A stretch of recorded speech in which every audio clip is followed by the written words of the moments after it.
شہر کے کنارے ایک پرانا سا مزار تھا جہاں شام ڈھلتے ہی ایک چراغ جلایا جاتا۔ لوگ کہتے تھے کہ وہ چراغ عام نہیں بلکہ ایک درویش کی دعا سے روشن رہتا ہے۔ سالوں پہلے وہاں ایک فقیر آیا تھا، خاموش، کم گو اور گہری آنکھوں والا۔ کسی نے اس کا نام نہ پوچھا اور اس نے کبھی بتایا بھی نہیں۔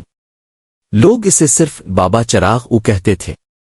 وہ دن بھر مزار کے صحن میں بیٹھا رہتا، آنے والوں کو دیکھتا، مسکراتا اور کبھی کبھی بس اتنا کہتا، جو ڈھونڈ رہے ہو وہ تمہارے اندر ہے۔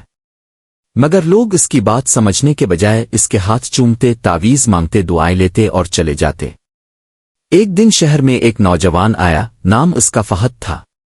وہ تعلیم یافتہ تھا، کتابیں پڑھ چکا تھا، منطق جانتا تھا، مگر دل بے چین تھا۔ اس نے دنیا دیکھی تھی، کامیابی دیکھی تھی، مگر سکون نہ دیکھا تھا۔ کسی نے اسے بتایا کہ مزار کے پاس ایک فقیر بیٹھتا ہے جو دل کا حال جان لیتا ہے۔ فہد شام کے وقت وہاں پہنچا۔ آسمان پر سرخی پھیل رہی تھی اور چراغ جلایا جا چکا تھا۔ فقیر حسب معمول خاموش بیٹھا تھا۔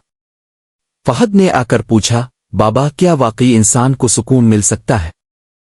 فقیر نے اس کی طرف دیکھا، مسکرایا اور کہا، اگر انسان خود سے مل لے تو سکون خود اسے ڈھونڈ لیتا ہے۔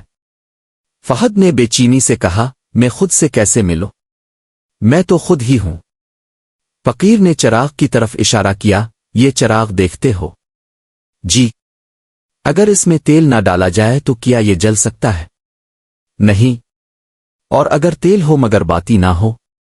تب بھی نہیں۔ فقیر نے آہستہ سے کہا، تمہارے اندر تیل بھی ہے اور باتی بھی، مگر تم نے خود کو آگ نہیں دی۔ تم دوسروں کی روشنی سے راستہ مانگتے ہو، اپنی آگ سے ڈرتے ہو۔ فہد خاموش ہو گیا۔ اس نے پہلی بار محسوس کیا کہ شاید مسئلہ باہر نہیں اندر ہے۔ اگلے کئی دن وہ مزار پر آنے لگا۔ فقیر کم بولتا، زیادہ سنتا۔ کبھی بس ایک جملہ کہتا، کبھی صرف مسکرا دیتا، مگر ہر بات دل میں اترتی جاتی۔ ایک رات فہد نے پوچھا، بابا آپ یہاں کب سے ہیں؟ فقیر نے جواب دیا، جب سے میں نے اپنے آپ کو کھو دیا۔ فہد چونکا، اپنے آپ کو کھو دیا؟ ہاں بیٹا، جب تک میں تھا بھٹکتا رہا۔ جس دن میں کو دفن کیا راستہ مل گیا۔ فہد نے کہا، یہ میں کیسے دفن ہوتی ہے؟ فقیر نے مزار کی دیوار کو چھوا، جب انسان اپنی تعریف چھوڑ دے، اپنی اہمیت چھوڑ دے، اپنی انا چھوڑ دے، جب وہ یہ مان لے کہ وہ کچھ نہیں، تب وہ سب کچھ پا لیتا ہے۔ یہ الفاظ فہد کے دل میں تیر کی طرح اتر گئے، مگر اصل آزمائش ابھی باقی تھی۔ ایک دن شہر میں افواہ پھیلی کہ مزار کا چراغ بجھنے والا ہے۔ کچھ لوگوں نے کہا کہ تیل ختم ہو گیا ہے، کچھ نے کہا کہ فقیر کی دعا کمزور پڑ گئی ہے۔ لوگ پریشان ہو گئے۔ شام آئی مگر چراغ نہ جلا۔ ہجوم اکٹھا ہو گیا۔ سب کی نظریں فقیر پر تھیں۔ فہد بھی وہیں تھا۔ اس نے بے چینی سے کہا، بابا چراغ کیوں نہیں جل رہا؟ فقیر نے سکون سے کہا، کیونکہ اب وقت آ گیا ہے کہ تم میں سے کوئی اپنا چراغ جلائے۔ لوگ ایک دوسرے کا منہ دیکھنے لگے۔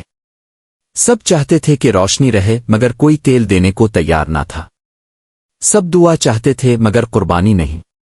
فہد کے دل میں کچھ ٹوٹا۔ اسے یاد آیا کہ فقیر نے کہا تھا، اپنی آگ سے ڈرتے ہو۔ وہ آگے بڑھا۔ اس نے اپنے گھر سے لایا ہوا تیل نکالا اور چراغ کے پاس رکھ دیا۔ ہاتھ کانپ رہے تھے مگر دل مضبوط تھا۔ فقیر نے مسکرا کر کہا، اب آگ بھی تم ہی دو۔ فہد نے ماچس جلائی۔ ایک لمحے کو اسے لگا جیسے وہ صرف چراغ نہیں، اپنے اندر کی تاریکی بھی جلا رہا ہے۔ چراغ روشن ہو گیا۔ ہجوم نے سکون کا سانس لیا، مگر فقیر خاموشی سے اٹھا اور مزار کے پیچھے کی طرف چل دیا۔ فہد اس کے پیچھے گیا۔ بابا اب کہاں جا رہے ہیں؟ فقیر نے کہا، میرا کام مکمل ہو گیا۔ نہیں، اب ہمیں چھوڑ کر نہیں جا سکتے۔ فقیر نے اس کی آنکھوں میں دیکھا، میں نے تمہیں کچھ دیا نہیں، بس تمہیں تم سے ملوایا ہے۔ اب تم خود چراغ ہو۔ یہ کہہ کر وہ اندھیرے میں گم ہو گیا۔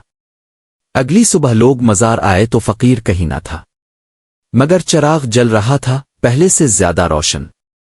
فہد اب روز وہاں بیٹھتا مگر وہ تعویذ نہیں دیتا تھا، نہ لمبی باتیں کرتا، بس آنے والوں سے کہتا، چراغ باہر نہیں اندر جلانا سیکھو۔